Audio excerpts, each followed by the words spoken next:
What's up, everybody? My name's Wes, and today I am here unboxing the Acer H236HLBID monitor.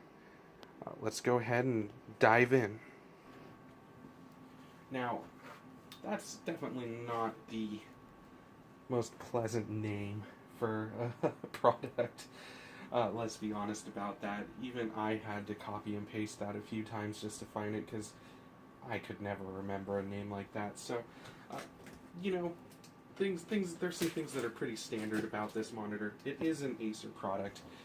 Typically, when I think Acer, I'm not expecting the entire palette of features, not all of the bells and whistles that you would normally get with some of the upper range Samsung displays and things of that nature.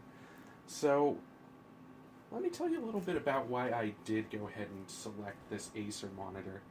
Of course, because it's an Acer, it does have a great value. You're not going to pay that Samsung premium tax. And also, for my purposes, me personally, this is going to be for a multi-monitor setup for Nvidia Surround. I have the GTX 1070 coming tomorrow, so I went down and picked up these monitors today, one of which I already had and have been using for a while. Now, that being said, of course, multi-monitor gaming, you're going to want to have the same monitor for all three. Now, this monitor I chose for this purpose mainly because it's an IPS display. Now, if you've been researching IPS displays, you already know that a good chunk of them do not offer very good response times.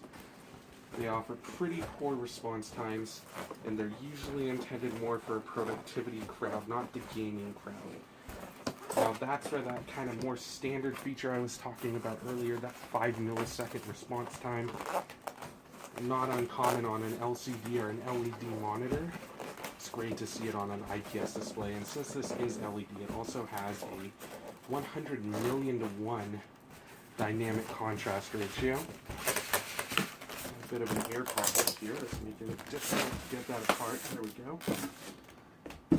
So, now that we've cracked it open, let's go ahead and take a look at what you've got in the box.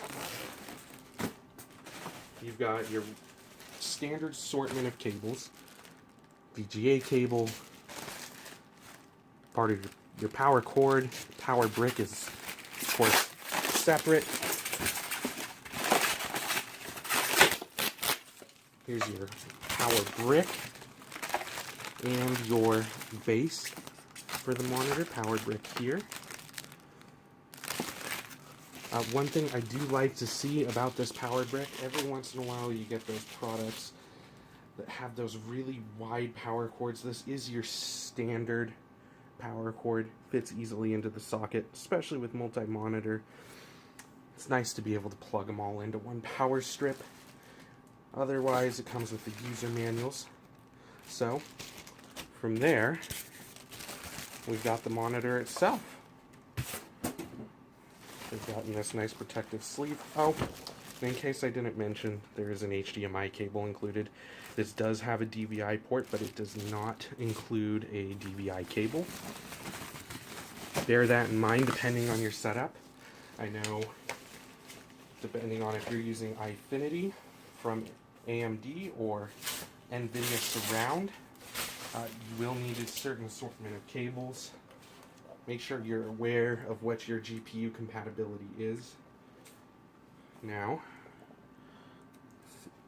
go ahead and check out the monitor itself. What you came here for. Alright, now here it is in all of its glory. As I mentioned earlier, this has the 0.8 inch bezel. It's hard to tell here, but let's go ahead and give you a look at the active monitor. Get it to focus there. You can see the monitor itself has a very thin bezel.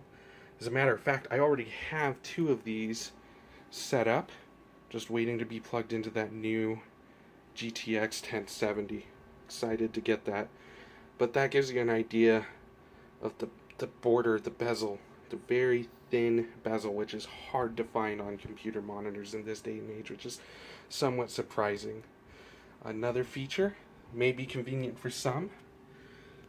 I don't have a paper clip to demonstrate it, but if you look closely there is a little paperclip logo.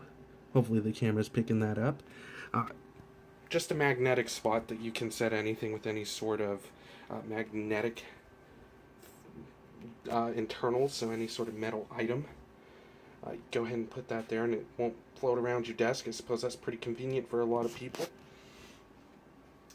So, you know, I have to go back to the IPS for a second when looking at this monitor, because if you notice here, we've got one monitor here, then another monitor to the right, and there will be a third monitor on the left. Now, the great thing about IPS, of course, is the wide viewing angle, 178 degree viewing angle. Now, a lot of traditional monitors, depending on the angle you're going to have your monitors at, my desk is large enough that the angle really isn't too severe, but you start to get a discoloration from the angle. So, of course, having a IPS monitor that is a low response time for a great price offers some huge advantages to the multi-monitor gaming setup. Now, the other purpose of this is the 23-inch size. Me personally, I prefer 23 inches when it comes to 1080p. Once you start to get larger than 23 inches, I notice that the pixels start to become more visible. With the 23 inches, you're getting a really sharp, crisp display, where it's large enough that you can still read everything, you can see all the text, you don't have to really squint to see anything. So to me, it's really that sweet spot in terms of what you want a monitor to be. It's the right size, the right resolution for the size, has a 60 hertz refresh rate, not the best, but honestly, it's hard to notice much more above 60 frames per second anyways.